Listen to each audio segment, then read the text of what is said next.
acompañen a orar, hermanos, para ofrecerle a Dios esta palabra que viene de Él. Bendito Dios y Padre nuestro que estás en el cielo, Señor, estamos aquí ante tu presencia para pedirte, Padre, tu guía, para pedirte, Padre, que seas tú quien vengas a través de este siervo tuyo y que sea tu palabra que venga de lo alto. Padre, te doy las gracias por el privilegio que me permite, Señor, de ser instrumento tuyo para traer tu palabra. Permite, Padre, que sean palabras fáciles y entendibles y que el mensaje que tú tienes reservado para nosotros, Señor, sea un mensaje que podamos llevar a nuestra vida cotidiana y se quede en nosotros para, Padre, ser un reflejo tuyo y no un reflejo nuestro. En nombre de Cristo Jesús te lo pedimos dándote gracias. Amén. Hermanos, el tema que estamos tratando durante este mes es la reconciliación. Yo no sé ustedes, pero yo tenía otro concepto de la reconciliación. A veces pasa que uno escucha las palabras, pero cree uno que las entiende, pero no conoces el fondo de lo que significa precisamente eso. Dice que la palabra reconciliación va mucho más allá de una relación entre dos seres humanos. Es usada en la Biblia para hablar de la relación de un hombre con Dios, pero en términos de la restauración. Es para esto, de la relación correcta entre un hombre y Dios. La reconciliación, hermanos, entonces es que Dios se reconcilie. Fíjese, se reconcilie de regreso con Dios, porque no estábamos ahí.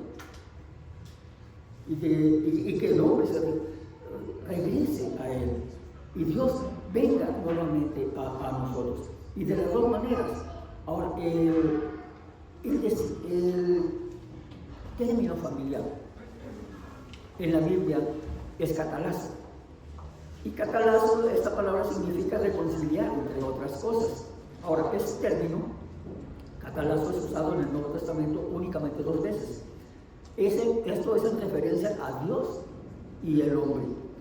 Y esto es reconciliar a Dios con el hombre. ¿Por qué nos va a reconciliar? ¿Por qué nos va a reconciliar a nosotros con Dios? Estábamos enemistados, estábamos peleados. Ese término es usado únicamente 2 veces. Allí en 2 de Corintios, en el capítulo 5, en el versículo 19, y también se usa en Romanos 5:10. Y en ambos pasajes, hermanos, la palabra básica general es usada cuando un hombre se reconcilia con Dios, o cuando Dios y el hombre terminan su batalla, terminan su enemistad y se declaran de nuevo en armonía como lo eran antes de la caída. Pero hay otro término para reconciliar que se usa también allá en Colosenses en el capítulo 1.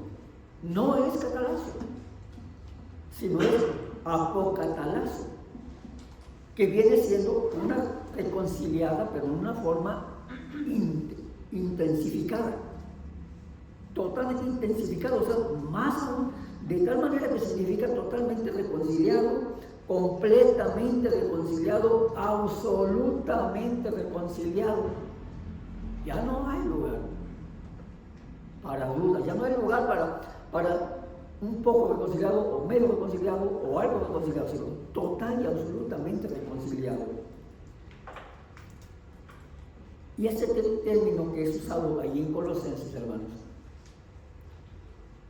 es que es la palabra diferente que la palabra normal, reconciliar, y tiene una mayor intensidad. Y hay una razón para esto, y déjeme, voy a señalarlo, porque es importante. Mire, cuando Pablo está escribiendo allá en Romanos acerca de la reconciliación, y cuando él estaba escribiendo en 2 de Corintios específicamente acerca de esto, de la reconciliación, él no estaba peleando en contra de nada, absolutamente.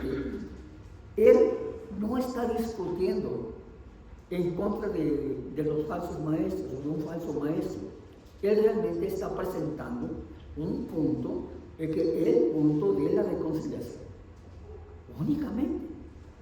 No era un enfrentamiento. Pero en Colosenses él está peleando, ahí sí, él está peleando un contraataque por parte de los falsos maestros. Los falsos maestros que realmente estaban confrontando a la iglesia en Colosas habían dicho que no era posible. Miren lo que ellos decían que no era posible que un hombre, o sea, se estaban refiriendo a Jesús. Dicen, no es posible que un hombre, ¿no?, se reconcilie con Dios por medio de Jesucristo. No es posible. ¿Cómo es posible que yo, tú o estas personas, después de ser tan pecadores, se van a reconciliar con Dios por medio de este hombre, de Jesucristo? Únicamente nomás por él. Entonces, los falsos maestros que habían traído los problemas a Colosas, habían enseñado, dice, fíjense lo que habían enseñado,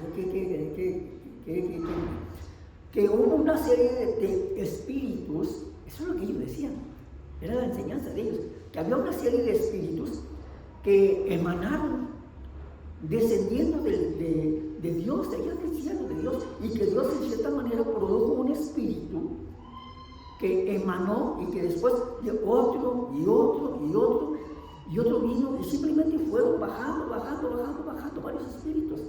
Eso es lo que ellos decían. Y que Cristo fue uno de esos espíritus emanando, que descendieron. Fueron buenos al principio y después, a lo largo del proceso, comenzaron a volverse menos buenos y después malos y después más malos y después peor y después todavía más peor y hasta abajo. En algún punto está alguien como Satanás. Y que para que una persona, para que un hombre ascendiera a Dios, es lo que estaban enseñando, para que una persona pueda ascender a Dios, él tenía que ascender por esa escalera de espíritus que habían estado emanando, que la persona tenía que ascender a través de esos espíritus que habían estado emanando, y ninguno de esos espíritus podía cumplir con el trabajo. Ninguno de esos espíritus que emanaron, ninguno de esos seres angelicales, por así decirlo, eran suficientes para reconciliar al hombre con Dios. No había ninguno de todos esos que habían estado emanando. El hombre tendría que ascender por la escalera de muchos de esos para poder alcanzar a Dios. Y el punto que aquí Pablo está presentando es este, que hay reconciliación total y absoluta y completa mediante aquel, se refiere a Jesús, aquel que es Jesucristo.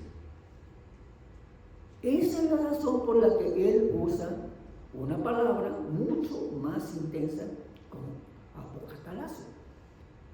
Entonces Pablo está mostrando que Cristo es Dios. Allá en los versículos 15 al 19 precisamente de este pasaje. Y cierra esta sección, dice, porque en él habita corporalmente toda la plenitud de la deidad. En él. Porque eso le agradó al Padre. Él es Dios, él no es un espíritu. Y él puede solo y sin ninguna otra ayuda de nadie más, reconciliar a los hombres con Dios. Él es suficiente. Jesucristo es absolutamente suficiente. Él puede reconciliar a los hombres con Dios. Y ese es el punto que él quiere presentar. Habiendo hecho la paz, el versículo 20 dice, mediante la sangre de su cruz. La paz se hizo precisamente mediante la sangre de su cruz. Y ahí está.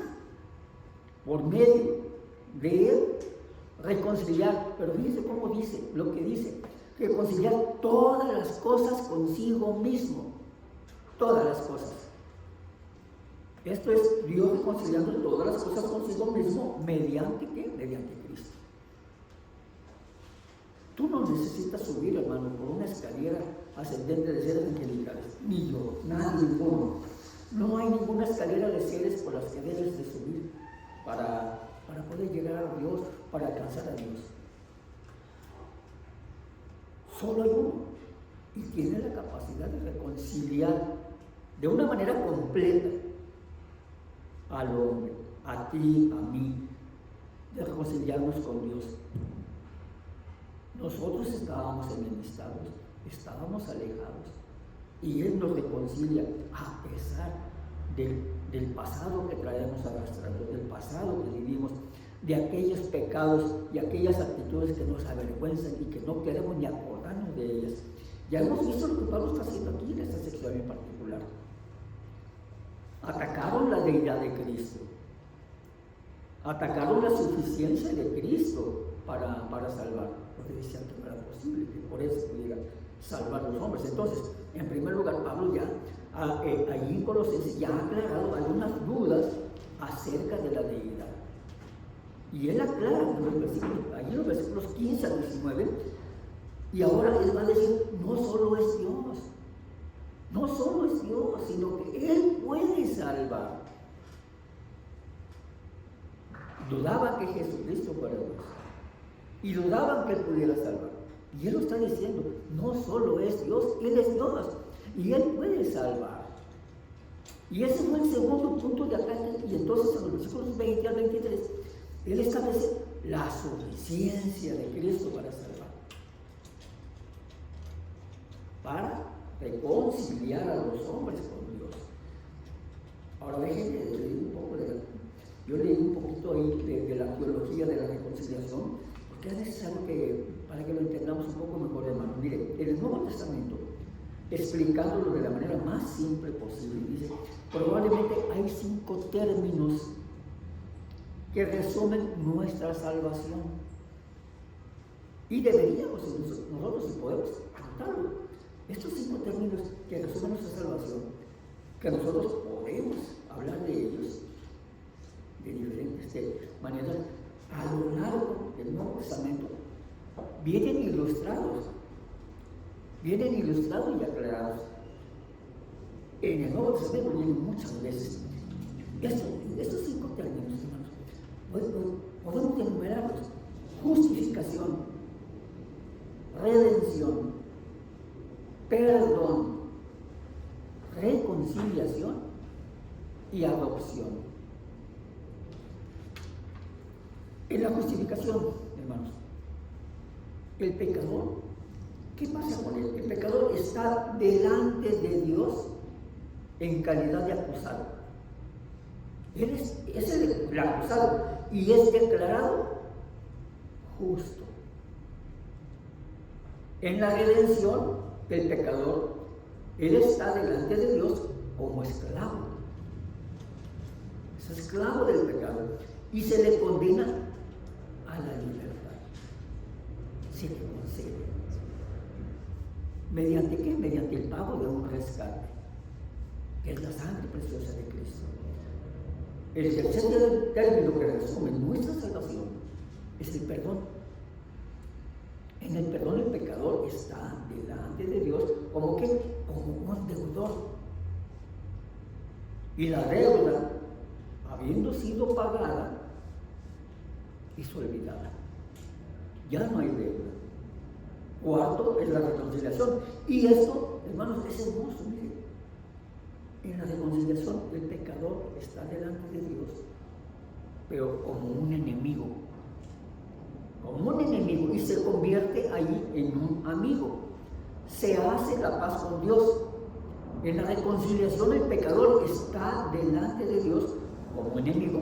Entonces, ¿qué pasa? Que es llevado a la paz en calidad de amigo. Ya no es un enemigo. Por último, la adopción. Esto resume también nuestra salvación, hermanos. En la adopción, el pecador está delante de Dios como un extraño. Y entonces es hecho un hijo. Ya no es extraño. Ahora es un hijo. Piénsenlo, hermanos. Estuvimos delante de Dios como los acusados y Él nos declaró justos. Estuvimos delante de Dios como esclavos y Él nos concedió la libertad. Estuvimos como deudores y Él olvidó nuestra deuda. Estuvimos delante de Dios como enemigos y Él nos hizo amigos. Y estuvimos como un extraño. Éramos extraños y nos llamó un hijo. Ahora somos hijos de Él. Ahora, eso lo resume. Eso resume la salvación. Pero, repasándolo, para que podamos comprender mucho, yo me enfoqué mucho, hermanos, en esto, ¿verdad? Porque yo tenía un concepto diferente, créanme. No lo entendía completamente. Miren, el perdón trata con el fruto. La redención trata con la raíz. O sea, el perdón trata con los pecados de nuestras vidas. Él los perdona. La redención trata con la raíz, la condición de nuestra naturaleza. Como esclavos al pecado, Él nos libera y ya no somos más esclavos del pecado. Ahora la reconciliación, hermanos, trata con nuestra condición. Y la adopción trata con nuestra posición. La reconciliación trata con nuestra condición.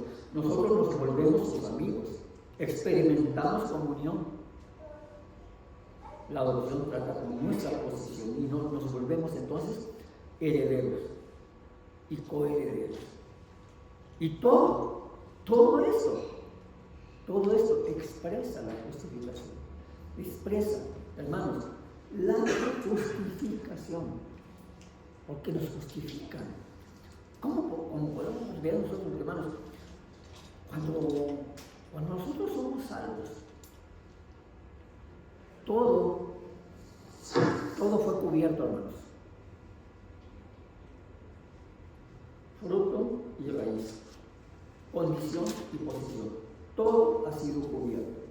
Y todo eso es justificación.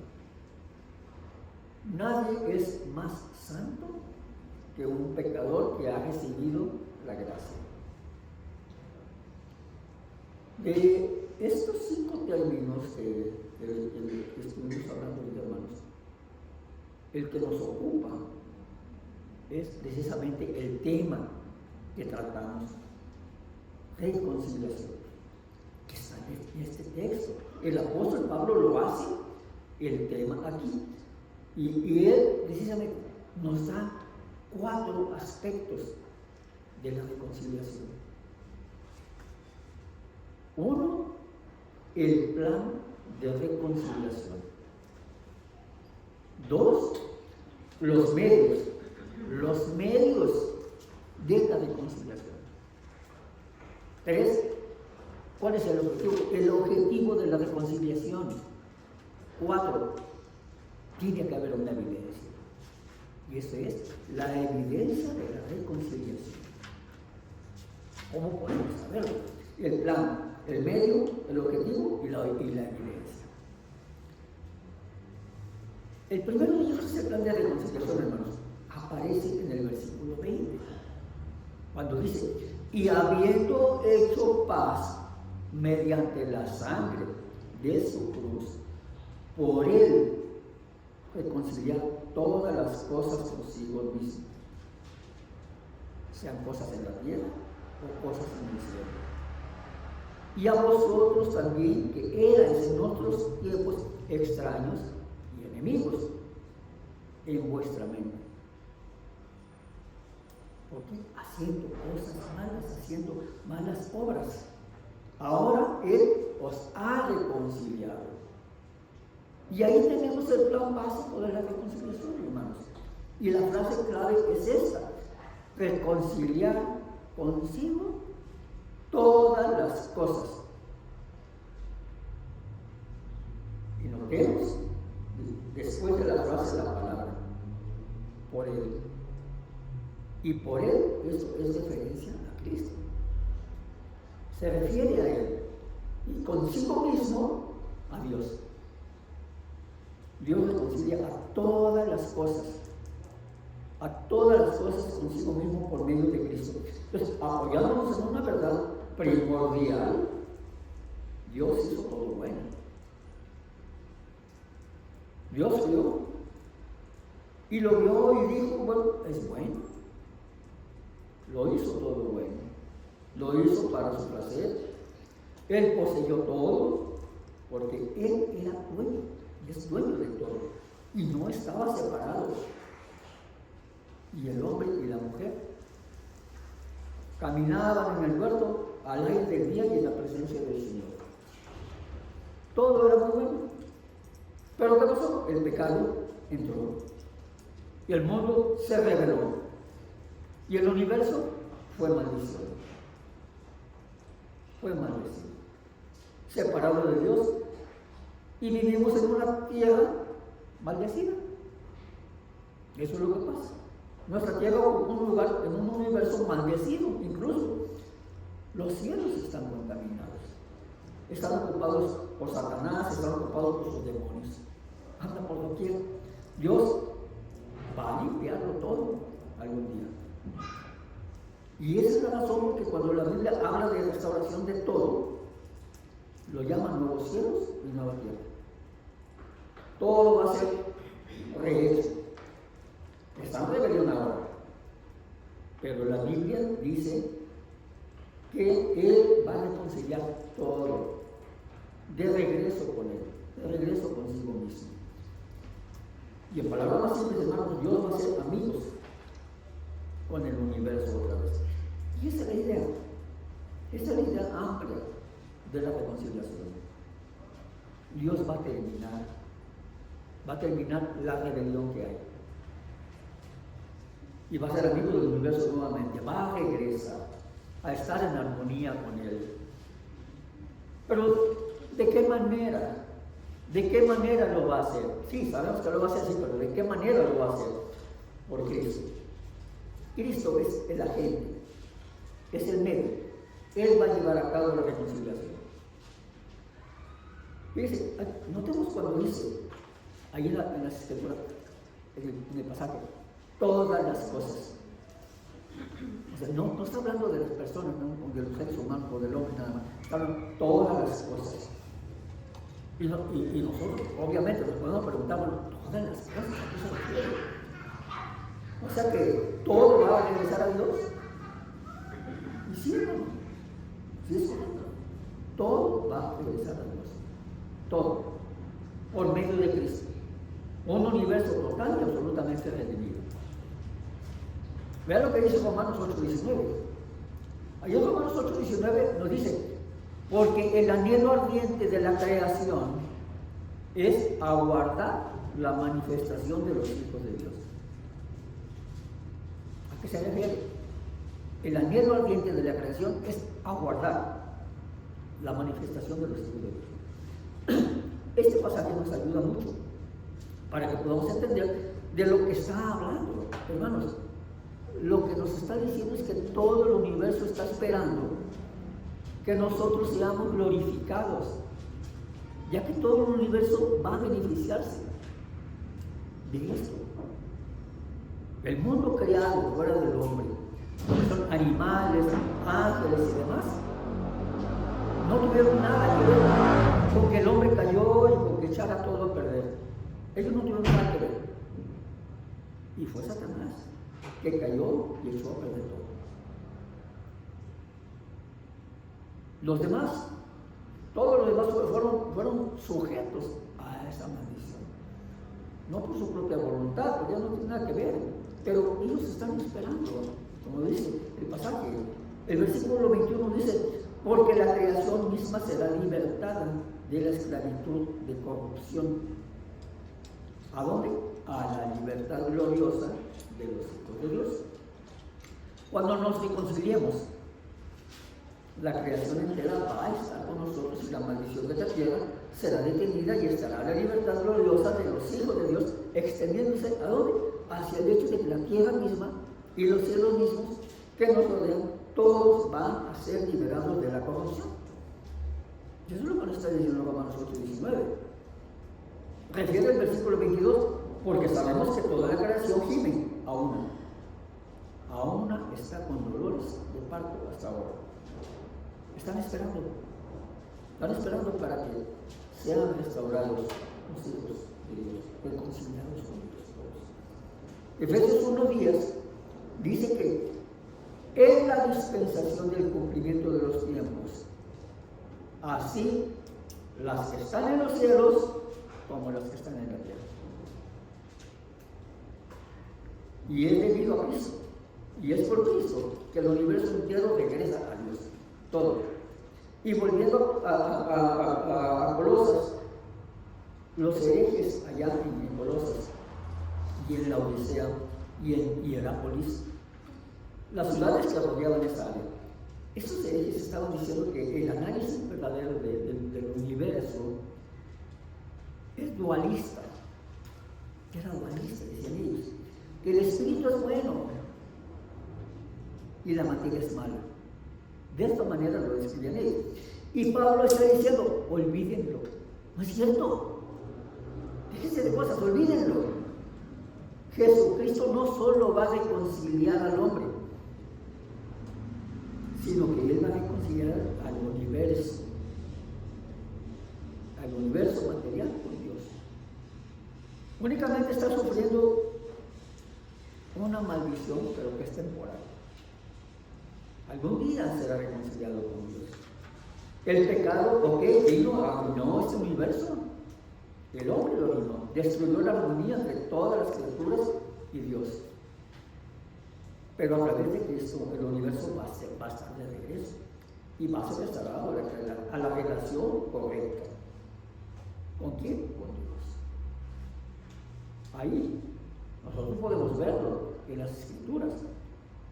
Si somos cristianos, somos bíblicos, entonces tiene que estar asentado en esa Escritura. Y nosotros podemos verlo en Apocalipsis. Las plagas que vienen salen de las copas y las trompetas y los sellos. Esos juicios que vienen sobre la tierra son juicios que salen de la misma naturaleza. En la mayoría de los casos salen del mundo. Algunos son demoníacos, pero la mayoría de ellos salen de los fenómenos naturales que están fuera de control. Terremotos, ciclones, incendios que se salen de control. La tierra comienza a desintegrarse, el universo comienza a despedazarse, las estrellas caen de los cielos. Eso es lo que dice el Apocalipsis. Los planetas dejan de existir, el universo entero se desmorona, el agua dulce se amarga, se quema el césped, el sol quema la tierra, el sol se oscurece, la gente se congela. Todas estas cosas, dice la Escritura, que sucederán conforme a la maldición. Finalmente, esta maldición alcanza su clímax. La tierra entera se despedaza. Cristo viene, establece su reino y al final de eso crea unos nuevos cielos y una nueva tierra. Esto lo dice la Escritura. Ese es el plan. Esa es la reconciliación de todo. Y lo que nosotros necesitamos hacer, ¿qué es leer nuestra Biblia. Leer nuestra Biblia un poco para descubrir qué va a pasar y cómo va a ser cuando haya un mundo restaurado. Todo va a adoptar cambios dramáticos. Isaías, ahí en el capítulo 4, en el versículo 5, ¿qué dice? Jehová creará sobre todo lugar del monte de Sión, sobre sus congregaciones una nube y humo de día, y brillará un fuego ardiente de noche, porque sobre toda la gloria habrá una defensa. Habrá un tabernáculo como sombra de día del calor y como refugio de la tormenta y de la lluvia. Va a ser excepcional. ¿Cuándo va a suceder eso? En el día de Jehová. Cuando Él cuide de su pueblo y cure sus heridas el día de la restauración. Ese día va a ser. Deberíamos nosotros estar emocionados por estar ahí, no tener miedo. Una transformación fantástica se va a llevar a cabo, hermanos. Va a ser bonito. Cuando Dios haga amigos con este universo otra vez, las cosas van a pasar como nunca antes uno soñó que fueran posibles. Va a ser un mundo como fue antes de la caída. Va a ser un mundo como antes de que Adán pecara. Pero todo esto va a suceder en los cielos nuevos y en la tierra nueva que están anunciados en las Escrituras. Segundo de Pedro 3:13, fíjense lo que relata. Dice, pero nosotros esperamos, según sus promesas, que están aquí. Según sus promesas. Y que dice cielos nuevos y tierra nueva. Y lo dice también, pero nosotros esperamos según sus promesas. Cielos y tierra nuevos y tierra nueva. En los cuales mora la justicia. Eso es lo que nosotros como cristianos estamos esperando. Cielos nuevos, tierra nueva.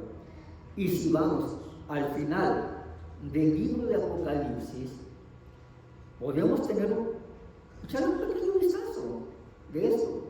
Juan escribió Apocalipsis, dice, ahí en el capítulo 21, los versículos del 1 al 2, dice, vi un cielo nuevo y una tierra nueva.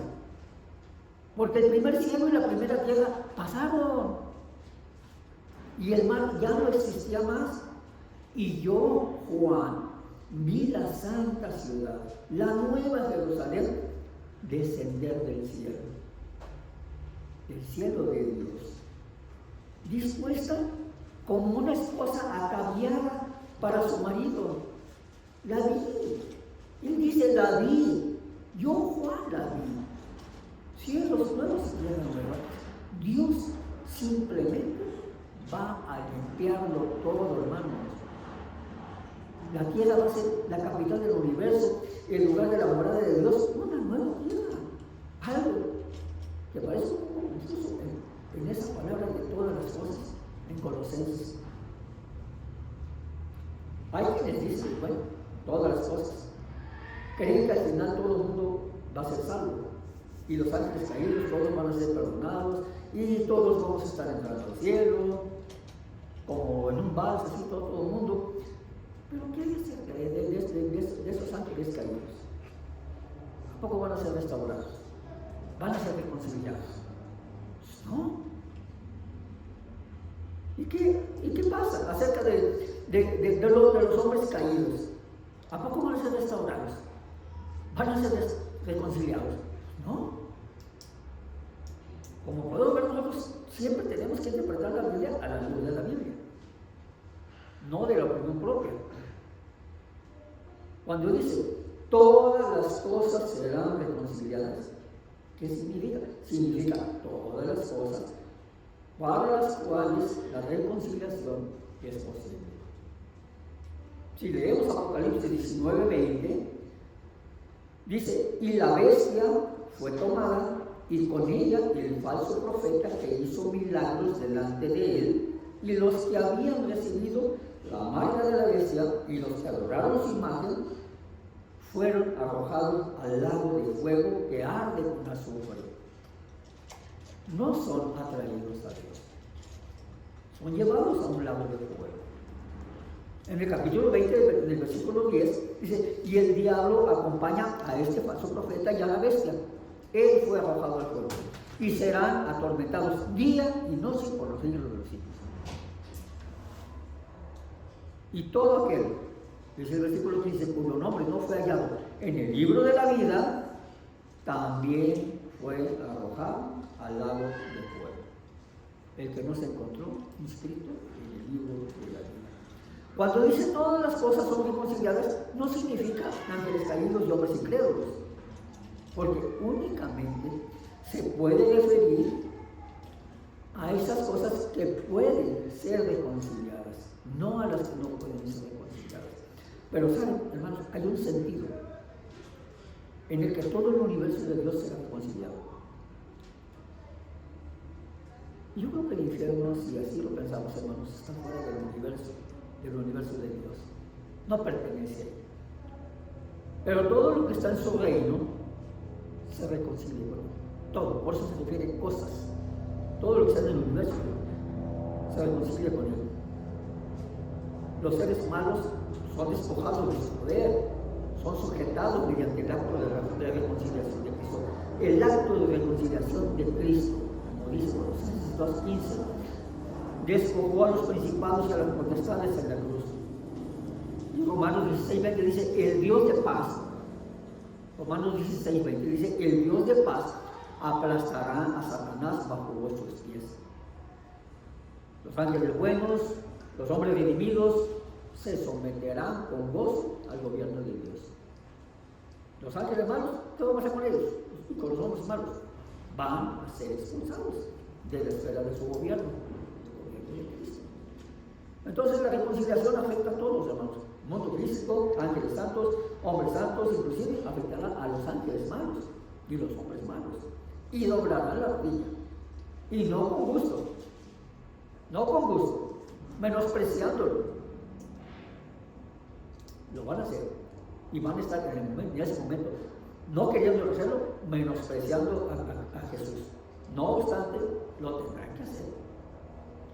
Y en 2 Corintios, allá en el capítulo 5, hermanos, en el versículo 19, dice que Dios estaba en Cristo reconciliando consigo al mundo, no tomándoles en cuenta a los hombres sus pecados, y nos encargó a nosotros los cristianos, nos encargó a nosotros la palabra de la reconciliación. Fíjese lo que dice el versículo 21 en Colosenses 1. Ya no lo dice en forma tan general, aquí es más específico, porque dice, y a vosotros también que erais en otro tiempo extraños y enemigos, en vuestra mente, haciendo malas obras, ahora os han reconciliado. ¿Queremos saber cómo va a ser? Bueno, veámonos a nosotros mismos, veámonos los unos a los otros, cada quien véase a sí mismo. Hermano, hermana, Él te reconcilió a ti contigo mismo. Él te reconcilió, tú eres uno de ellos. Los colosenses, vivos, respirando, reconciliados, ellos eran evidencia suficiente de que Jesucristo era suficiente para reconciliar a los hombres con Dios. Jesús lo pudo hacer. Veámonos a nosotros mismos. Basta solo eso. Él lo ha hecho con nosotros. ¿Qué necesitas, hermano, hermana? Fuera de Cristo. ¿Qué necesitas fuera de Él? Vosotros también, dice la palabra, que erais en otro tiempo extraños y enemigos en vuestra mente, haciendo malas obras, ahora pues nos ha traído de regreso a Él, en este cuerpo de carne por medio de la muerte. Necesitas otro espíritu angelical, necesitas subir por una escalera de emanaciones de regreso a Dios. Vivimos una prueba viviente que respira, hermano. Cada uno de nosotros somos una prueba viviente, una evidencia viviente que respiramos que Cristo es suficiente para reconciliar a los hombres con Dios. Y eso es esencialmente lo que Él va a hacer algún día, cuando Él reconcilie al mundo entero. Ahora, veamos lo que dice el versículo 21 en Colosenses acerca de la reconciliación. Dice, y a vosotros, y lo vuelve a repetir, que eras en otros tiempos extraños. Hermanos, antes de que viniéramos a Jesucristo éramos extraños. Es decir, antes de que fuéramos cristianos. Antes de que fueras cristiana, hermano, tú estabas alejado de Dios, estabas separado de Dios. Efesios 2:12 dice, en ese entonces estabais sin Cristo. ¿Y qué eras? Eras extranjero de las ciudades de Israel y ajenos a los pactos de la promesa. No tenías esperanza y estabas sin Dios en el mundo. Pero el versículo 13, fíjense lo que dice. Pero ahora en Cristo Jesús, vosotros que en otro tiempo estabais lejos, habéis sido hechos cercanos por medio de la sangre de Cristo. Jesucristo vino y te encontró y te acercó a Dios. Tú eres prueba viviente del poder que Cristo tiene para reconciliar. Y si Él puede reconciliarte a ti, que tú mismo te has considerado inmerecedor, Él puede hacerlo un día. Lo que Él dijo que hará. Conciliará al universo. Si lo hizo contigo, lo va a hacer con el universo. En el capítulo 4 de Efesios, allá del versículo 17 y 18, Él habla de los gentiles. Él dice, andan en la vanidad de su mente. En el versículo 18 menciona, teniendo el entendimiento entenebrecido, alejado de la vida de Dios. ¿Por qué? Pues por la ignorancia que hay en ellos, por la dureza de su corazón. Y se han entregado a la acción. La gente no solo está separada de la vida de Dios, están aislados. Y no es debido a la ignorancia, mentiras. No es debido a la inocencia, mentiras. No existe algo tal como un pagano inocente, no existe. No lo hay. Algo tal como un incrédulo inocente, no hay. Un incrédulo ignorante, no hay. Analicemos bien lo que dice Colosenses 21 en el capítulo 1. A vosotros también, que eres en otro tiempo extraños y enemigos en vuestra mente. Ahora ya no. Eran ustedes, y está refiriendo a los cristianos, a los colosenses que ya estaban ahí. Erais en otro tiempo extraños y enemigos en vuestra mente. Ya no son extraños y enemigos con Dios. Traduzcámoslo de esta manera, miren. Hostil en disposición hacia Dios, pero por su propia culpa. Estábamos alejados porque odiábamos a Dios. No lo podemos decir abiertamente, yo te odio, Dios, no, pero con tu actitud, con tu conducta, con tus pensamientos, con tu hipocresía. Estabas diciendo a Dios que lo odiabas, entonces eso te separaba. ¿Por qué odiábamos a Dios? Odiaban a Dios porque el versículo 21 dice, ¿debido a qué? Debido a sus malas obras. ¿A poco cuando andábamos en las malas obras queríamos escuchar a alguien que nos hablara de Dios? Para nada. No queríamos saber nada. Estábamos alejados porque odiábamos a Dios. Entonces, nos damos cuenta, los hombres amaban las tinieblas antes que la luz. ¿Por qué? Pues porque esas son las malas. Tú pecas, amas al pecado. ¿Tú odias a Dios? ¿Por qué? Porque pecas y porque amas al pecado.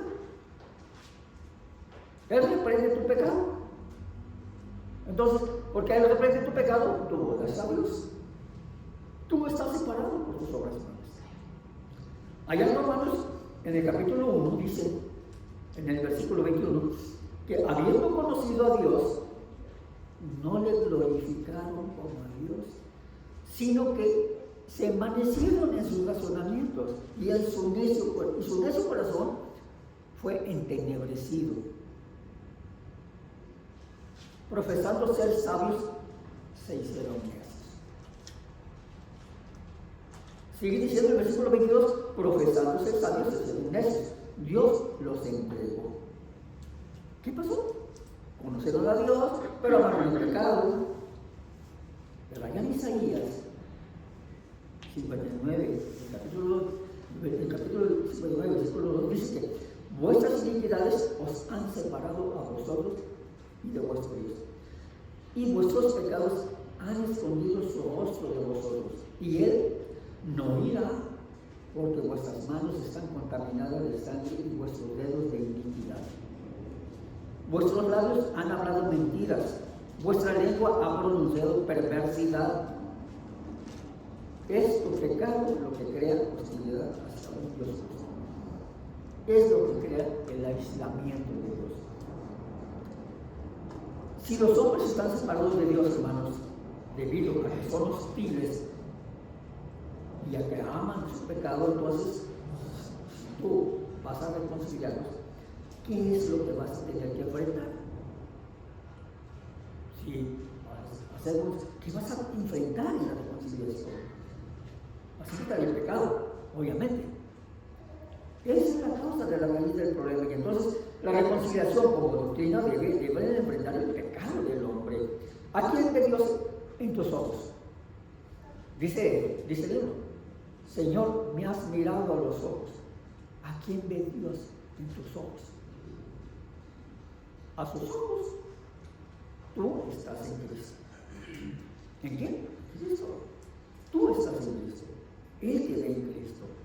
Entonces, a sus ojos, tú eres santo y sin mancha, e irreprensible. Y esa es la razón por la que Él dice, ahora pues, ninguna condenación hay. En Romanos 8:1.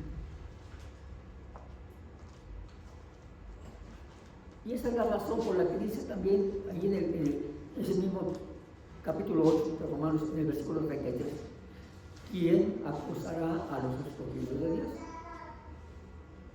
Él los justifica. Dios, el que justifica, es el único.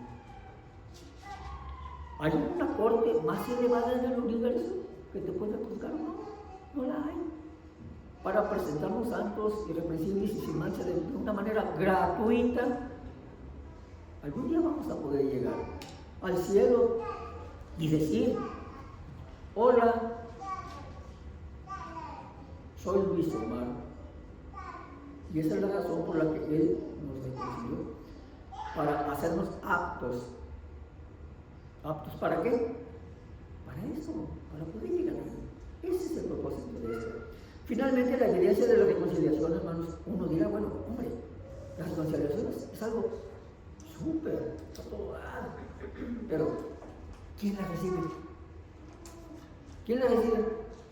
¿Quién participa de esto? ¿Quién? ¿Cómo sabes tú que la tienes? ¿Cómo sabes que la tienes? ¿Cómo sabes que tú has sido reconciliado con Dios? ¿Cómo sabes eso? Versículo 23 de Colosenses, en el mismo capítulo 2 dice, si en verdad permanecéis fundados y firmes en la fe y sin moveros de la esperanza del evangelio que habéis oído. ¿Saben cómo distinguir al cristiano verdadero? ¿Saben cómo? Una sola palabra, nada más. Continúa, continúa, continúa, continúa y continúa. ¿Quién está reconciliado? Los que continúan. En Lucas capítulo 8, en el versículo 13, leemos la parábola de la semilla que cayó sobre la piedra. Son los que cuando oyen la palabra, reciben la palabra con gozo y no tienen raíz. Por un tiempo creen. Y en el tiempo de la prueba, ¿qué pasa? Se alejan. ¿Saben? Se alejan. Nunca fueron salvos. Los verdaderos cristianos continuarán, siempre continuarán a pesar de todo. Jesús lo dijo allá en Juan 8:30, que muchos creyeron en su nombre. Pero Él dijo, si permaneciereis en mi palabra, entonces seréis verdaderamente mis discípulos. Es fácil, hermanos, identificar al cristiano verdadero. ¿Cómo? Él continúa. Ella continúa. Las ramas verdaderas allá en Juan 15 permanecen. Las ramas, como Judas, están ahí por un tiempo y se van. Santiago 1 dice, sed hacedores de la palabra y no solo oidores. Y debemos asegurarnos que hay más que solo escuchar, sino que hay una continuidad ahí. No seas como alguien que es solo oidor, que se ve en un espejo, se va y se olvida de cómo es. Hay continuidad. Continúa. Vayan a la primera de Juan, en el capítulo 2, versículo 19 dice, salieron de nosotros, pero no eran de nosotros. Porque si hubieran sido de nosotros, hubieran permanecido con nosotros. pero salieron para manifestarse que no todos somos nosotros. Y el versículo 24 dice, que permanezca en vosotros aquello que habéis oído desde el principio. Si aquello que habéis oído desde el principio permaneciera en vosotros, vosotros también continuaréis. Y esta es la palabra, continuaréis en el Hijo y en el Padre. Y esa es la promesa que Él prometió, vida eterna. ¿Quién recibe vida eterna, hermanos? Aquellos que continúan. Y esto se repite muchas veces en las Escrituras. La persona que está arraigada, firme y no se aleja por ningún motivo de la esperanza del Evangelio, en contraste con Juan 6:66, que dice Jesús hablando, que muchos de sus discípulos volvieron atrás y ya no andaban con Él. Ya no andaban con Él. Los cristianos verdaderos, hermanos, continúan. Y entonces Él le dice a los colosenses, Jesús puede reconciliarlos. Él los puede reconciliar a ustedes. Y ellos podrán decir, pero ¿cómo sabemos que Él nos ha reconciliado? ¿Cómo sabemos que nosotros somos los reconciliados? Y Él les dice, los que continúan. Y es como una advertencia.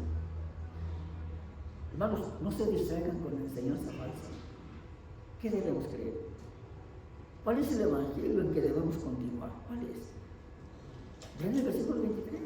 El Evangelio que habéis oído, ese que habéis oído, el cual se predica en toda la creación que está debajo del cielo. Pablo le dijo a los Gálatas, si alguno predica otro evangelio, será maldecido. Miren esto, hermanos, para concluir, lo que es la clave para todo cristiano. Segunda de Corintios 5:17. Principios de la reconciliación. En primer lugar, versículo 17 de Corintios 5. Si alguno está en Cristo, nueva criatura es. ¿Qué quiere decir? Transforma a los hombres. En segundo lugar, apacigua la ira de Dios, en el versículo 21. Al que no conoció pecado, por nosotros lo hizo pecado, para que fuéramos hechos hijos de Dios. Pudo darnos justicia, satisface a Dios. En tercer lugar, viene a través de Cristo. Todo es a través de Él, a través de Jesucristo. En el versículo 18, y todas las cosas son de Dios que nos reconcilió consigo mismo mediante Jesucristo. En el versículo 19 dice, Dios en Cristo estaba reconciliando al mundo consigo mismo, no contándole sus transgresiones. Ahora, ¿qué decimos entonces acerca de la reconciliación? Transforma a los hombres, satisface a Dios, viene a través de Cristo, Él reconcilia al mundo. Si uno murió por todos, entonces todos estábamos muertos. Él nos ha dado el ministerio de la reconciliación. Al final del versículo 19 dice ¿qué nos ha encomendado? La palabra de la reconciliación. Eso es lo que Él nos ha encomendado. Entonces, somos embajadores de Cristo. Lo representamos a Él. Como si Dios os rogase por medio de nosotros, os rogamos que en nombre de Cristo reconciliaos con Dios. Hermanos, la historia de la reconciliación no terminará hasta que Jesús venga por segunda vez y hasta que Jesús venga, porque ustedes y yo le estamos cumpliendo. Somos enviados a este mundo como embajadores. Representamos a Dios en una tierra extranjera. ¿Y cuál es nuestro ministerio, hermanos? Rogarle a la gente que venga a Jesucristo. Rogarle a la gente que se reconcilie con Dios. Decirles que Jesucristo en su muerte satisfizo la ira de Dios y que puede transformar sus vidas. Y decirle al mundo, ¿por qué lo hizo? Por el mundo. Ese es el ministerio de la reconciliación. La doctrina de la reconciliación no termina cuando somos salvos. Se convierte en algo que es nuestro. y que debemos entregar a alguien más. Este es el mensaje de la reconciliación. Doy gracias a Dios por la oportunidad y el privilegio de poder hablar de su palabra. Que Dios les bendiga. Gracias.